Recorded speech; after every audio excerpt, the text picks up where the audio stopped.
ओम स्वस्ति श्री गणेभ्यो नमः। अयं सरस्वत्यै नमः।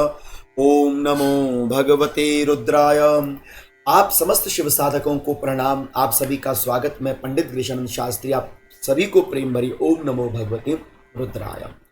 प्रदोष व्रत भगवान शिव का सर्वोत्तम व्रत, समस्त मनोकांक्षाओं को परिपूर्ण करने वाला व्रत प्रदोष व्रत। इसलिए मैं कहा करता हूं, एक प्रदोष हरे सब दोष, समस्त दोषों का हरण केवल एक प्रदोष व्रत करने से आपको प्राप्त हो जाता है।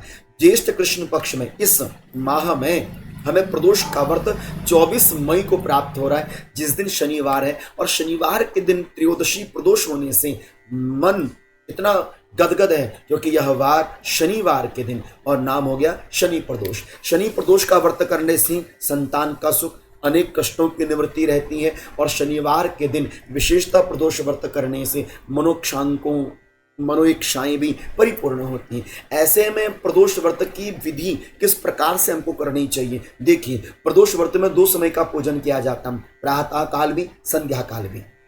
आपने प्रदोष व्रत से एक दिन पहले आसपास कहीं पर भी आपका शिवालय है, शिवालय में जाओ, महादेव को एक दीप अर्पण करो, प्रार्थना करो कि बाबा सुबह में आपका व्रत करूं, आप मुझे आशीर्वाद दीजिएगा। अगली सुबह स्नान इत्यादि करके, सूर्य अर्घ्य इत्यादि प्रदत्त करके माँ तुलसी का पूजन प्रदोष व्रत में अवश्यमेव करना है। तदुपरांत आप शिवालय में जाएं, 2 मिट्टी के दीप लेकर जाएं। मैं आपके सम्मुख सामग्री रख देता हूं, उस सामग्री को आप शिवालय की ओर लेकर जाएं। प्रातः काल की वेला में आपने जैसे 11 बिल्वपत्र, 11 दुर्वादल, 11 साबुत अक्षत, 11 तिल, 11 जौ, जल का एक कलश, उसमें थोड़े से काले तिल डालें, मिट्टी के 2 दीप रखें, लंबी बाती हो, तिल का तेल हो आपके पास होना चाहिए। यदि कच्चा दूध आपको मिल जाए अवश्य में आप दूध का भी प्रयोग कर सकते हैं। तो इस तरह से आप यह संपूर्ण सामग्री प्रदोष व्रत के पूजन के लिए प्रातः काल शिवालय में लेकर जाएं। यदि आपके आसपास कहीं शिवालय नहीं है तो आप अपने घर के ही मंदिर में, जहां पर आपने महादेव स्थापित किए हैं, आपने वहां पर शिव पूजन कर लेना चाहिए। इस प्रकार से आपने समस्त सामग्री को रख के आपने शिवालय में जाना चाहिए। दक्षिण में बैठकर उत्तर की ओर मुख करते हुए आपने भगवान शिव का पूजन करना चाहिए।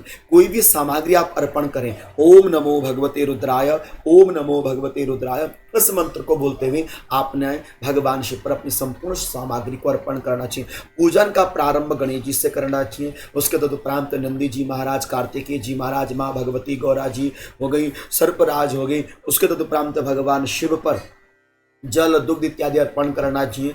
भगवान महादेव को भस्म का तिलक लगाना चाहिए। और हो सके तो शनिवार का दिन है तो शमी के पत्र अवश्यमेव महादेव पर अर्पण करें। अथवा कोई ज़्यादा कष्ट है, नज़र दोष बाधा है, तो शनि की काष्ठ, शनि की लकड़ी को लेकर अच्छी तरह से उसे घिसकर उसका चंदन स्वयं को भी लगाएं और महादेव को भी आप अर्पित कर सकती हैं। और मिट्टी के जो 2 दीप आप लेकर गए थे, एक दीप शिवालय में अर्पण करना चाहिए। उसके तदुपरांत आपके शिवालय में अथवा आपके घर में यदि बिल्व वृक्ष है तो जल में काला तिल मिलाकर आप बिल्व वृक्ष में अर्पण करें और एक दीपदान आप बिल्व वृक्ष में अर्पित करें। ओम नमो भगवती रुद्राय, इस मंत्र का 21 बार, 11 बार अपनी श्रद्धा अनुसार जप कर लीजिएगा। संपूर्ण सामग्री जो जो मैंने आपको बताया थी आप महादेव पर अर्पण कर दीजिएगा। इसके तदुपरांत संध्या काल के समय 6:30, 7:30, 8:30, 9:30 बजे से पहले पहले आप प्रदोष व्रत का जो पूजन है वो शिवालय में जाकर अथवा अपने घर के ही शिवलिंग में बैठकर पूजन कर लीजिएगा।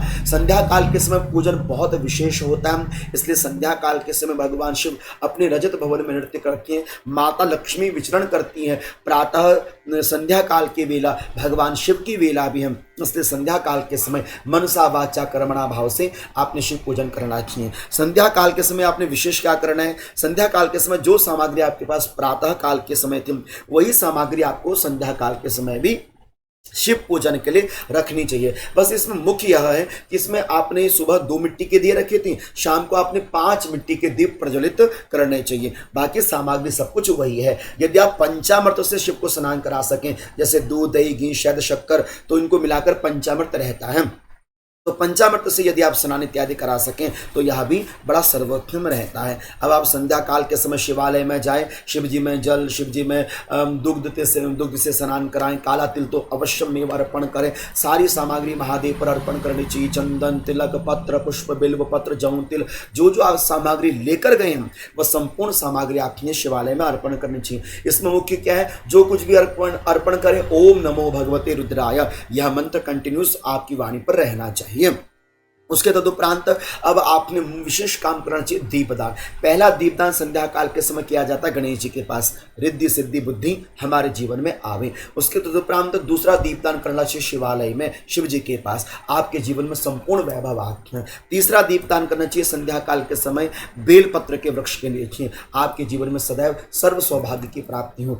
चौथा दीपदान करना चाहिए घर में आकर, अथवा यदि घर में कर रहे हैं तो तुलसी वृक्ष के नीचे, माँ तुलसी की कृपा से घर में शांति रहती है। और पांचवा दीपदान आपने करना चाहिए अपनी घर की चौखाट में, और चौखाट में जब आप दीप लगाएं तो दीप का मुख आपके घर के अंदर की ओर, सारी समृद्धि आपके घर में वास करे। इस प्रकार से संपूर्ण शिव पूजन करने के तत्पश्चात खीर बनानी चाहिए अथवा कुछ भी मीठा अन्न बनाना चाहिए, भगवान शिव को भोग लगाना चाहिए। इस प्रकार भगवान शिव का संपूर्ण पूजन करके फिर आपको प्रसाद इत्यादि ग्रहण करने चाहिए। जब भी आप शिव पूजन करें, माथे पर भस्म या चंदन का तिलक हो, गले में रुद्राक्ष की माला आ जाए तो वह पूजन सर्वोत्तम हो जाता है। तो आशा करता हूं कि मई 24 तारीख को हम सभी ने प्रदोष का व्रत करना है और बड़ी भाव की निष्ठा के साथ आखिर में महादेव का पूजन करना चाहिए। ओम नमो भगवते रुद्राय।